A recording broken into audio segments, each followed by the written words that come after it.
Galera, mais um vídeo aí, tema importante também, que em qualquer prova que vocês forem fazer, tá? Divisão Internacional do Trabalho. O que isso quer dizer, galera? Quer dizer como o capitalismo se organiza para fazer sua produção industrial, tudo mais, tá?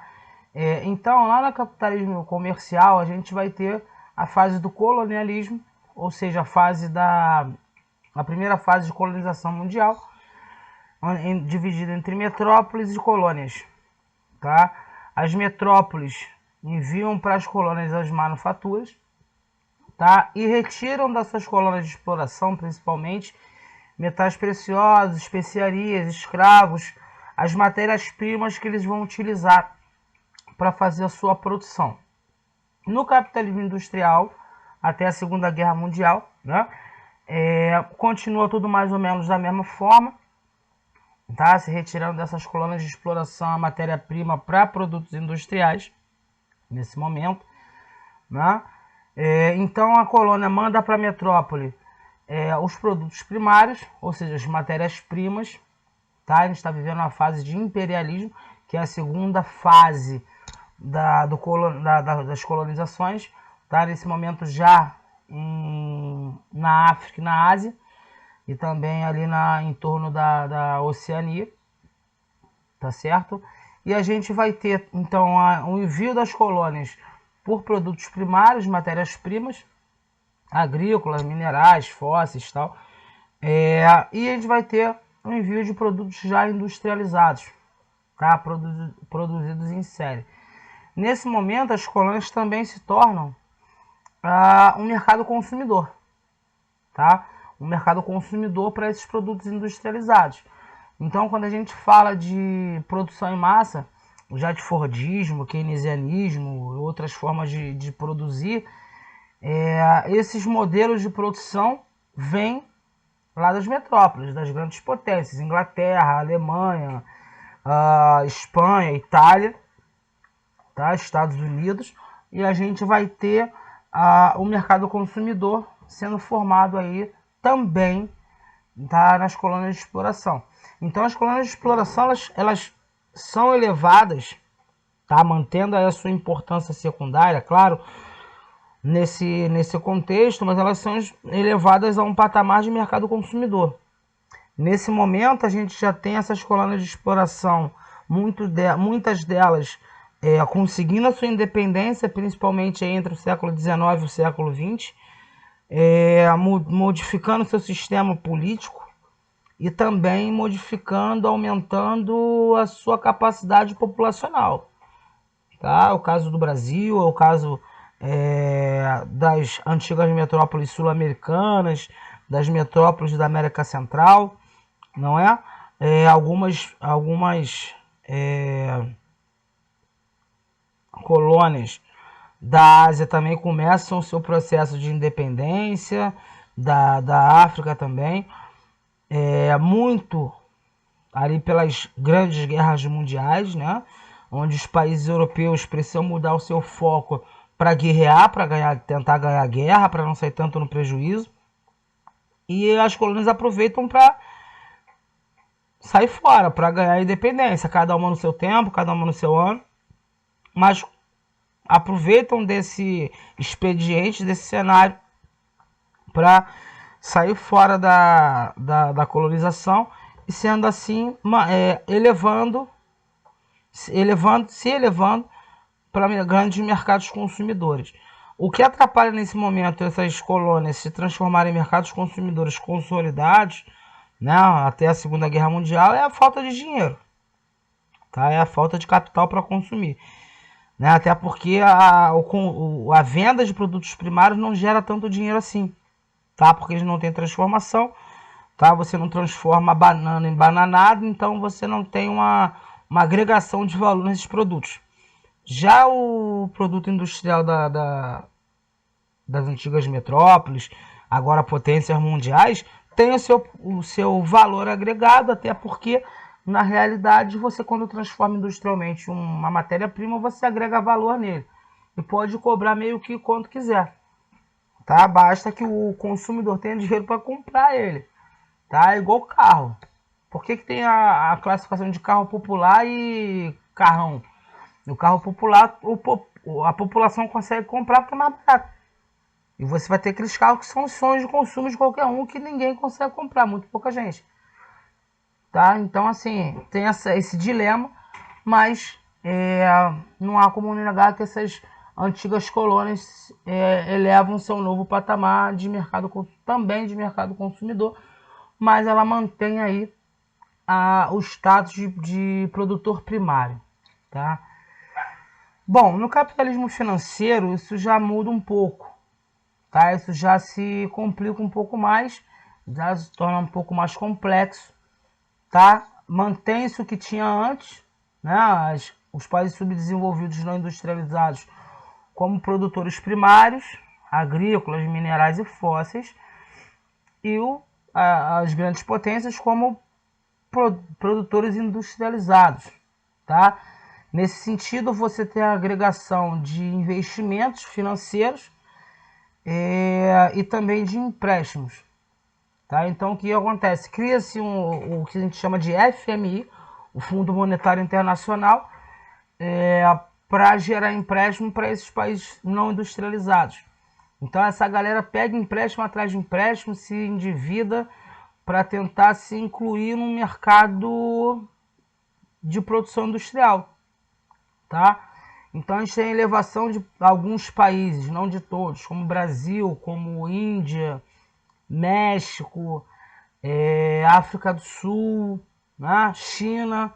A gente tem a ascensão desses países a países intermediários, ainda subdesenvolvidos, mas já começando uma industrialização bastante interessante. Tá? O processo de substituição de importações também acontece nesses países. Tá? O que é substituição de importação? É tipo, por exemplo, eu importo, sei lá, suco de laranja. Eu vendo a laranja, o cara transforma em suco e me vende o suco.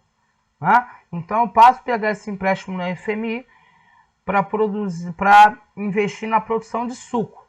Em vez de eu comprar o suco importado a R$10 o litro, eu passo a produzir o meu suco de laranja e vender para a minha população a R$2,50. Tá? É o caso, por exemplo, do refrigerante. Tá? Essa substituição de importação ela não funcionou nesse sentido, mas é como se, por exemplo, o Dolly é brasileiro. Tá? Então você tem o Dolly sendo vendido 2 litros, né? A R$4,50, 4,50. A Coca-Cola 7, 8 reais. Tá? Então o pobre, aquele que não tem dinheiro, ele não vai comprar Coca. Ele vai comprar o Dolly. Mesmo muitas vezes ele falando, pô, eu prefiro a Coca-Cola, mas eu tenho dinheiro pro Dolly. Então, para que eu continue consumindo refrigerante, eu gosto de refrigerante, eu vou consumir o Dolly. Quando eu tiver um dinheirinho extra, eu compro a Coca. Tá? E tem gente que substitui. Tem gente que, tipo assim, deixa de comprar outras coisas para comprar a Coca-Cola. Tá? É o meu caso, por exemplo, eu consumo Coca-Cola todo dia. Tá? 7 dias por semana, 30 dias por mês, 365 dias ao ano. Então, muitas vezes eu tenho que escolher. Né? Eu tenho um orçamento por mês, X, e muitas vezes o meu orçamento, não vou falar grande parte, mas uma parte dele vai para esse consumo. Tá? Então, muitas vezes, eu não vou deixar de pagar uma conta por causa de Coca-Cola, não é isso. Mas eu vou deixar muitas vezes de comer um McDonald's para consumir a Coca. Entendeu o que eu tô falando? Então, substituição de importações é gerar a opção desse cara poder consumir um produto nacional mais barato. Tá? Então, isso vem muito do governo. Ele se endivida, ele entra em contato em acordo com a propriedade privada. Essa propriedade privada passa a gerar um produto industrial nacional para atender a demanda interna do país. E, posteriormente, ele tem a opção também de exportar esse produto. Se o produto for bom, for aceito no mercado, ele passa a exportar. Né? Então, isso se torna interessante também para o Estado Nacional. Tá certo? A gente, no Brasil, a gente criou um conceito muito errado de que tudo que é nacional é pior do que aquele produto importado. Tá? Muitas vezes você tem um carro que é produzido no Brasil, só porque ele sabe que ele é produzido no Brasil, você acha que ele é pior do que o importado. Tá? Tudo pesos e medidas. Por exemplo, um carro nacional ele tem menor valor de manutenção. Você vai ter que fazer manutenção, mas você paga menos. Um carro importado, muitas vezes, para você trocar uma peça, essa peça também precisa ser importada. Então, uma peça que num carro nacional custa R$50, num carro importado pode custar 300. Tá? Isso acontece também na minha casa. Eu tenho um carro nacional, meu pai tem um carro importado, a minha manutenção é pelo menos 50% mais barata. A minha manutenção, na maioria das vezes, sai por menos da metade do preço do carro dele.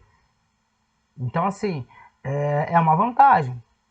Tá? É uma vantagem. Eu perco o status, né, de carro importado, mas pelo menos eu economizo na manutenção, que vai ter que rolar, vai ter que acontecer de qualquer jeito. Tá? Na globalização, essa divisão internacional do trabalho ela se torna ainda mais complexa. Tá? A gente vai ter produtos primários e produtos industrializados gerados pelos países subdesenvolvidos. Tá? Nesses países que eu falei nos estados anteriores.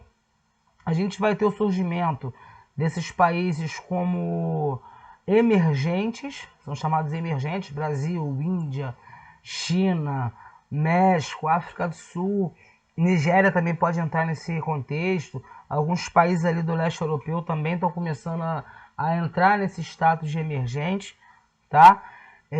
Juros, royalties, lucros, eles mandam isso para os países desenvolvidos, tá? Eles exportam isso. E os países desenvolvidos mandam para esses países emergentes ou não produtos industrializados, tecnologias, né? Por exemplo, os exames que nós fazemos no Brasil, os mais complexos, tomografia computadorizada, ressonância magnética, todos esses maquinários são importados. Tá? Então, se não fossem importados, nós não teríamos como fazê-los. Tá? A gente vai ter também nesse momento uma parada chamada patente. Tá? Por exemplo, essa máquina de ressonância, vamos supor que ela seja alemã. Não sei a marca dela, a nacionalidade, mas vamos supor que seja alemã. Essa indústria alemã vai ter a patente, o registro dessa invenção, dessa máquina. Tá? Tipo um direito autoral, sacou? Então, se eu resolver falar, vou fazer uma máquina de ressonância no Brasil, vou utilizar essa tecnologia alemã como base, eu tenho que pagar essa patente, eu tenho que pagar o direito autoral a quem inventou essa máquina, tá? Então, assim, a patente hoje, a venda, compra de patentes é um mercado milionário, milionário. Quem tem alguma invenção que é muito utilizada, que é uma revolução, que é uma parada que mudou a vida de muita gente e que resolve comercializar isso, o cara fica bilionário, não precisa fazer mais nada. Ele vai vender a máquina dele e ele vai receber, em alguns casos, como cópia da ideia dele, a patente, o direito do cara a produzir também. Tá?